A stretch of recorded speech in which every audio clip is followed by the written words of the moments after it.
Welcome to this podcast, Mission GJ. At this time, we have Apostle Erickson Salazar and Pastor Yanira Santos. How good it is to be here, flowing in the prophetic for the house. That's right. From the house and for the house. The place where we come to nourish ourselves with the word. Pastor Yanira, how are you doing? Good afternoon, everyone. Thank you for the invitation.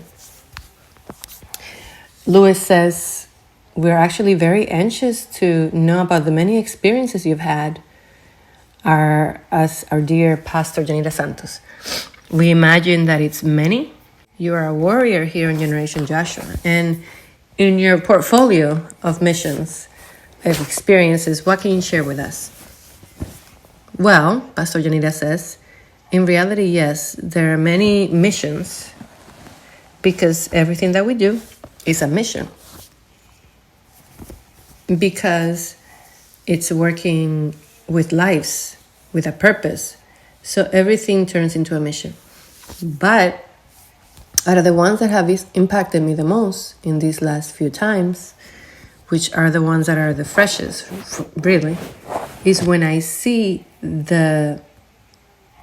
how we go with everything for a life. And specifically, it's what has to do with going for a life, no matter distance, time, obstacles, or resources. Recently, we had a change of government. And in that change of government, there was a person that could not be with the whole team. She was going to arrive much later. And I noticed that devotion, especially from Apostle, to wait for that person to then repeat everything that was done with the big group. And that happened also in the last change of government. That same situation took place. And I noticed that part where that person arrived and how everything was done again. And that really hit me because I said, it's amazing how we don't put excuses. You know, we finished the whole program in terms of the change of government, the baptism, and he was going to repeat again everything with that life. And he's done that in many occasions. And that part to me, like I said, it's happened in the last few baptisms, and it has marked me a lot because I see that devotion that is done for a life. It is doing what Christ did for us, giving ourselves for a life without measuring effort. This sounds simple, Apostle says, but she came with something very deep.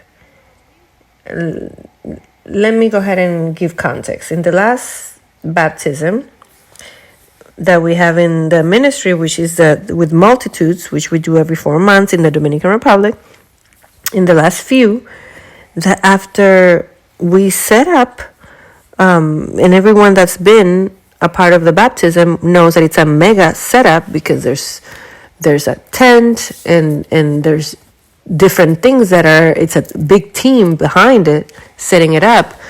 There's breakfast, there's lunch. It's a whole day. It's a field day. And it's been repetitive occasions that after the baptism is over with everyone, that everyone leaves, that the stage is broken down, the tent is taken down. Then somebody comes and says, there's a situation, Apostle. There's a person that couldn't come on time, and she's asking if she can still come. Everything's been dismounted, we've changed. And I say, tell her that when she leaves work, she can come. I'm going to baptize her. And those people, I go change again and I sit with them in the same event that we put together for the multitude, we do it with that one person. I sit with them at ease with all the patience of the world, and I give them the teaching, the complete teaching, normal. I teach them, I give my information. We go to the waters, we change, we sit again. The same thing. What do you learn? Tell us your experience, the same. And today, Pastor Yanira says that highlights this, even though we've never shared this, but now that she is highlighting it. But you don't know the joy I feel when we do that. I have even recordings of this last private baptism, and what happened there, what that person spoke, how they were ministered. It's like, wow, you say, wow, I like this one better. I like this one better. And I like the way that the person, because when the person sees that exclusivity for them, and we're not talking about a millionaire person. No. It's a person that comes from work, from a pharmacy, asking, can you please? And we're like, yes, come. And really, that is done. You know why? Because it's a person that Christ died for. And you cannot deny a person their salvation. You cannot deny the entry to the kingdom. And baptism is the seal of salvation. Is a seal of entrance to kingdom for those that want it. Because even if you do it, if you don't take it on, then really it won't establish itself in the spiritual world. So yes, that's happened in several occasions, and many don't know. Those that have been in baptism, after you leave, after the lights are off, and the scene is taken down, many times we have to go back to the waters for one person. That comes later, 3 or 4 hours later, we do it again. And we've done that not only in Dominican Republic, we've done it in Puerto Rico, Florida, in many different places. We've exhausted the program, and then somebody else comes. We've had baptisms at midnight. Yeah, no matter the time. People that say, I've been with people in Atlanta. We were in Atlanta, Georgia, and a person that had already finished their studies, I didn't go to baptize her. I went to some meetings, ministerial meetings, but I didn't go to baptize. And the person that I was told, we're going to meet this person in Atlanta that's new, and she wants to meet you. And I said, okay, let's talk. And I sat down to talk to her. And when we were talking, she's American, talking, and in our conversation, I realized that that person is ready to baptize. I did not know. And all casual, I said, and why don't we, what keeps us from baptizing you? And she said, no problem. I could do it at night. So let's do it at night. And we didn't have anywhere to baptize her because the hotel doesn't have a pool. So we had to find another hotel with a pool, 40 minutes away or an hour away, and we went to another place at night to meet at a hotel to baptize at the hotel. We actually booked a room just to get access to the pool. We didn't even go to the room. And those are the dynamics. But imagine, for me, it's so simple to do that. Because if Christ died on the cross and gave his blood, then you know how much a life is worth? So are you going to put a price to a life? You can't put a price to a life. And from our position, we always want to be a model for people to know what the work of the kingdom is. The work of the kingdom, as we've said in other occasions, in terms of intercession, remember that the intercessor is one that puts themselves in the place of another. Because let me tell you something. You know that there's something that motivates me. That when I do something for someone, I see myself there. And I'm like internally romantic. Because I see them and I say, wow, I would have loved to have that done for me. And it's not that I don't think it was done for me. I think it was done for me. For example, I have to go out on a mission in a couple of days. And where I'm going to be close to who was my pastor 40 years ago. And that pastor, I always remember him because he used to come to my house and he used to take us from the house to the church. And I would see how he would pick us up and take us to church and then bring us back home. And he was always checking into us, checking up on us. And all those things stayed, those details. Many things that he did in our favor that marked me. And I was only 9 years old. And that marked me, my pastor, me being only 9 years old. So when I do something for somebody, I'm like, wow, I know that this person is marked, but it's because I myself have been marked with the details when a child of God comes and gives you a hand. That's why I always say to people that human beings only need a push. But who wants to give that push? People think it's simple. When you call somebody for advice, that has value. Even for you to call somebody and say, how you doing?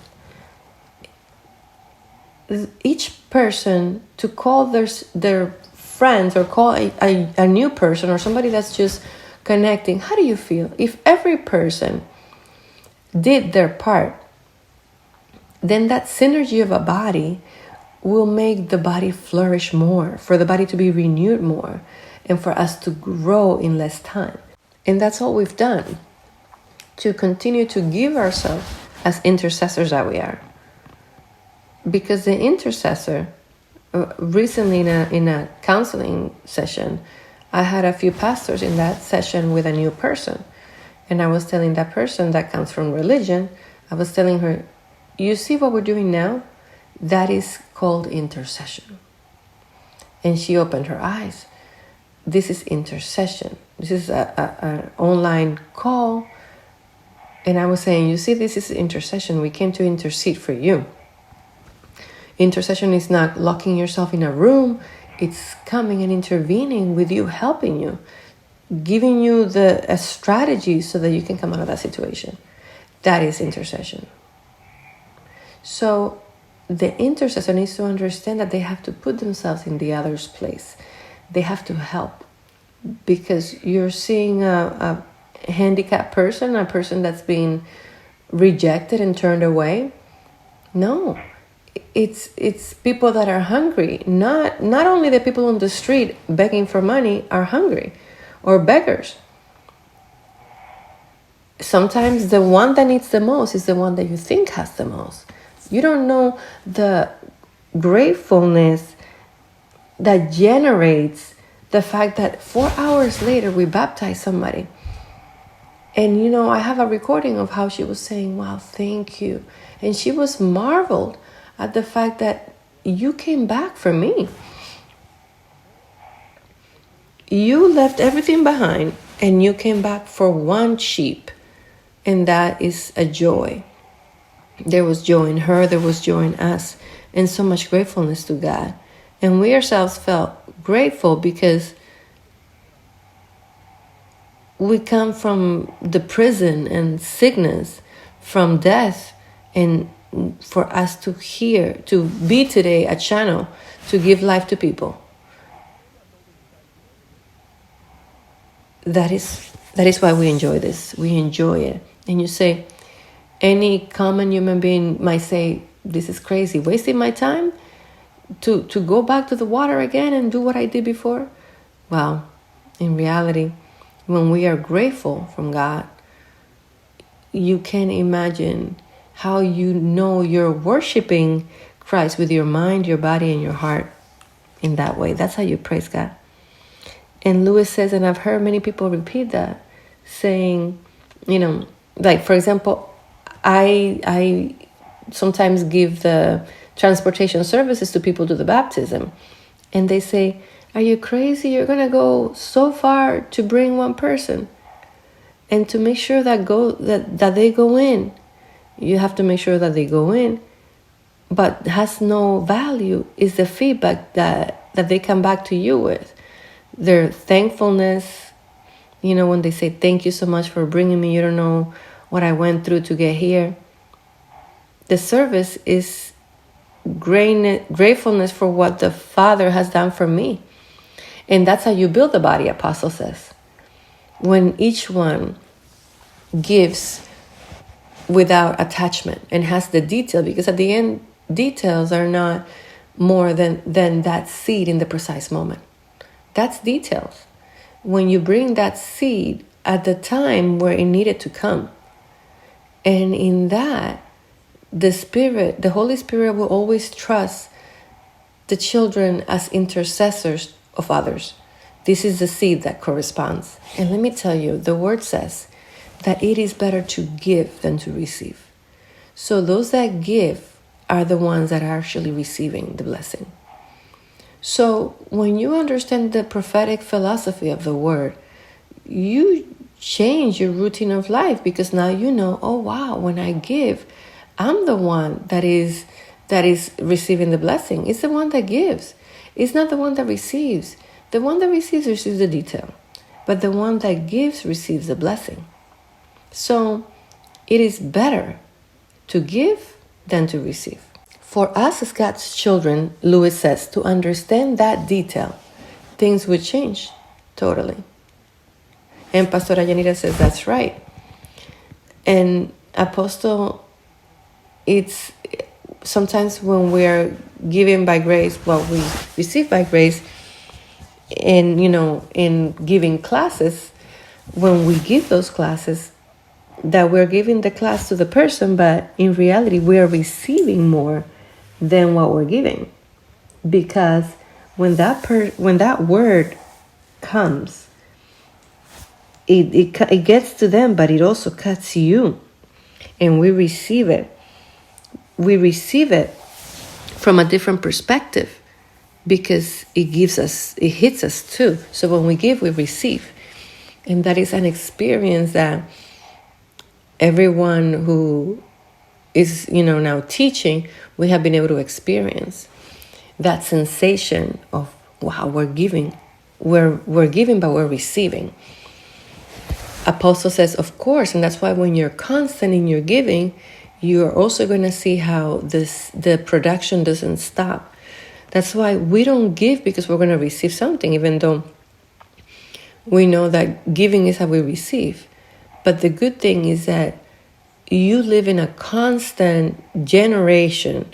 You're generating and being generous. And the way you're generous, in that measure, your harvest will be more dynamic every day. It's not that I did something today and then, oh, so good, I enjoyed it. No, imagine if you felt good with that little. Imagine if you're constantly giving. You understand? So that's why many, it comes to mind, Cain and Abel. God saw Abel's offering with delight, but Cain's he did not. So because Abel was giving within a worship for God. That's why when we do things for God, then God receives that seed, that which you're giving. But there are many that are giving because they want to receive. And that's where many say, okay, but wait a minute, but my seed is not giving results. So who am I going to sow to? The one that, what I think is going to benefit me? That's why the word talks a lot about the hypocrites, the Pharisees. Because those that were dressed well, they were given the first places for them to sit. And those that were not dressed so nicely were given the last places. We have to treat everyone with dignity. You know why? Because they're a child of God. And like I tell you, when we do things for God, people are surprised for the treatment that we give them. But the treatment you give them is you're doing it as if it was for God. See? So giving is a worship. Giving is a worship. If you want to see the favor of God in you, the grace upon grace, then start giving. There's no way to receive if you're not giving. Furthermore, I've always told people that check what you have. That which you have, that's what you sowed. But what I have is a lot of disgrace in situations. Well, that's what you sowed. That's it. And sometimes we want to blame some for, why do I have what I have? And we start questioning, well, but they have and they don't, and these people have. That's what happens with everybody. But they don't want to acknowledge that that's what you sowed. And that's deep, because nobody can handle things with manipulation, but it's through direction. Everything needs to be through the direction. Furthermore, I don't know why I'm bringing this up now, but in couples, that I was saying in a couples meeting one time, that if you want to bring family stability or marriage stability, you need to let the spirit be the center. If the spirit is not the center of the life as a couple, then the couple will always have issues, because you have to let the spirit. Everybody says, oh, let's buy this, and I want this, and let's do this. And they want so many things in life. But nobody has said, what does the Spirit say? That's why people don't come out of situations and traumas and making mistakes, and like common human beings say, learning from our mistakes. When in no place in the Bible it teaches us that we have to learn through consequences. So I don't understand who is a philosopher that says, don't worry that you learn from your mistakes. No. Idiocity, we are too big for that. Why don't you connect to the word rather, so that you can learn what to do and you avoid the consequences? So you understand? So let's justify my independence, which is synonym with being stupid. So in reality, see how giving is connected to a dependence.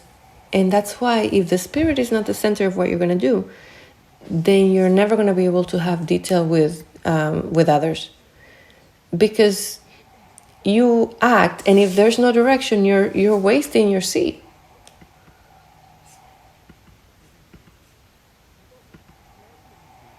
So it is so important. If people knew that if God has a purpose, then why do you want to create another type of life if it's already been designed? Of course, God has a purpose. Oh no, we are frustrated because we want what human beings have. People, God's purpose covers it all. You spend your life killing yourself for something that is just going to bring a demand.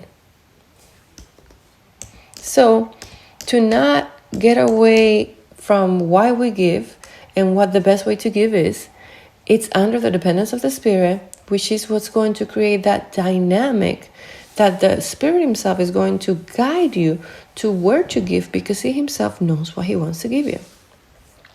That's why we've always said, God doesn't ask of you because He needs. He asks of you because He wants to give you. And since the principle is that giving is how we receive, then He guides you towards where to sow so that He could give you what He wants to give you. Do you understand?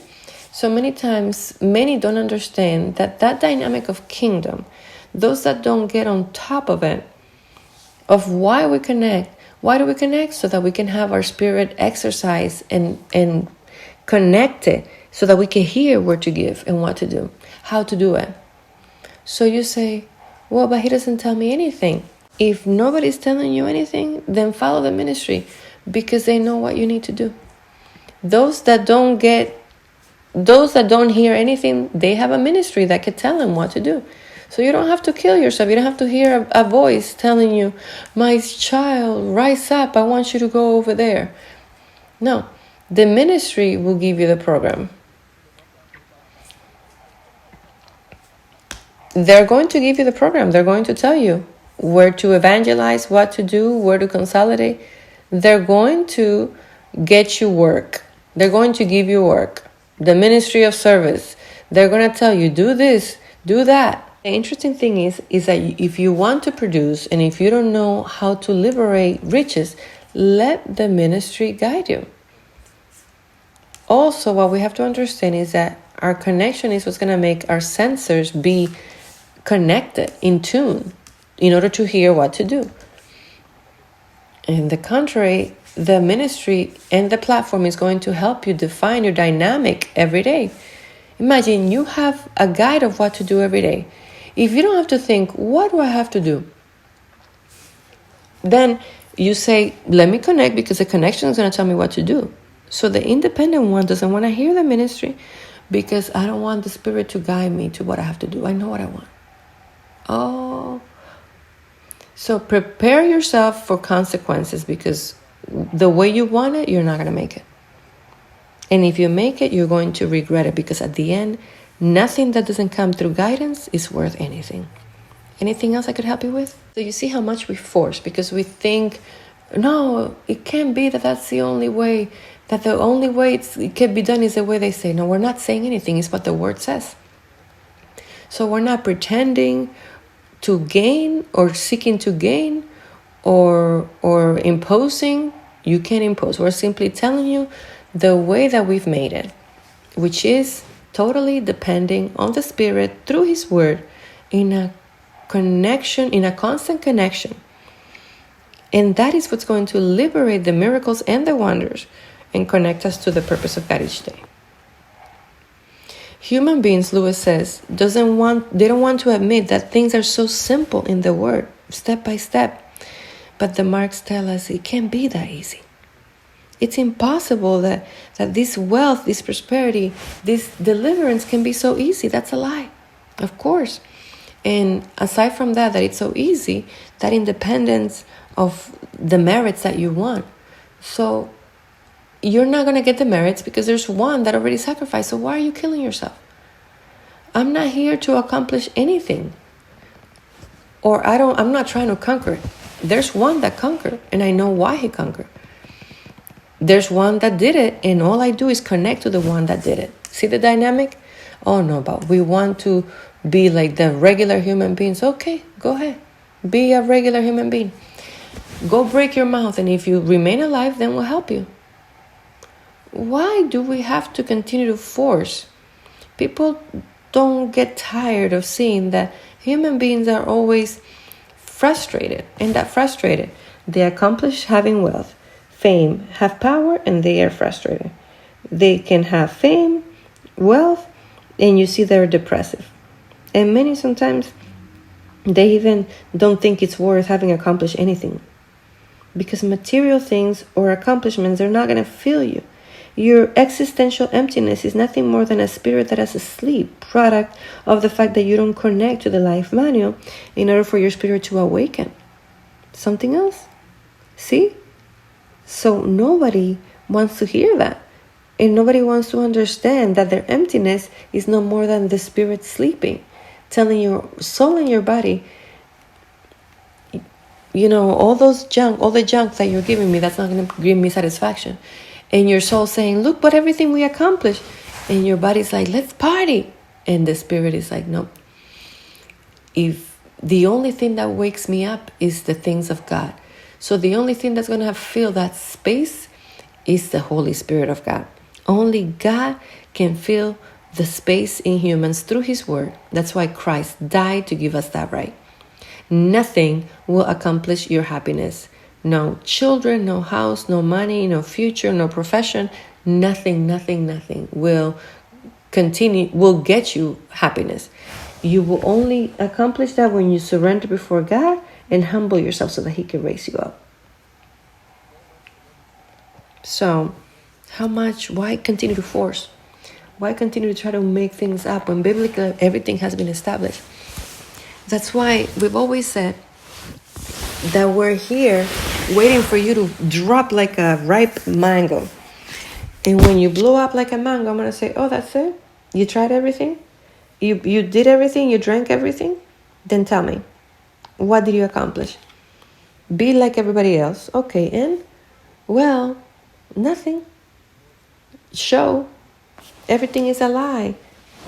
And all the crazy ones are always chasing after everybody else, because we're always imitating what everybody else, like monkeys.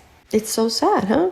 It's sad that we started talking about what gives life to things when you continue what one day God started, which is going for others. And how that gives meaning to your life. Because being you a common human being, for you to dedicate your time to help others, for you to be an intercessor, that's powerful. But see how now we link it together, the operations, the dynamic, the structure that we have, so that it all can be intertwined. And how many waste time, entertain, seeking for what's not going to fill them, because people think that through their likes, which is, the desires and pleasures, they think that's happiness. No, those desires pass. They're brief moments of delight, but they're not the ones that are going to bring you a integral prosperity to your life. And prosperity is to be satisfied fully, and that can only be accomplished in God. Only in God. You can have money, but you can be prosperous. You understand? You could be having fun, but you have no happiness.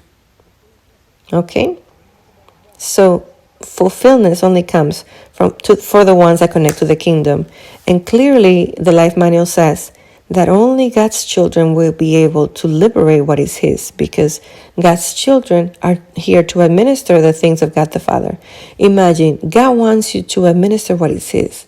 And we want to be slaves of creation, when you have to understand that you are an administrator of the Creator.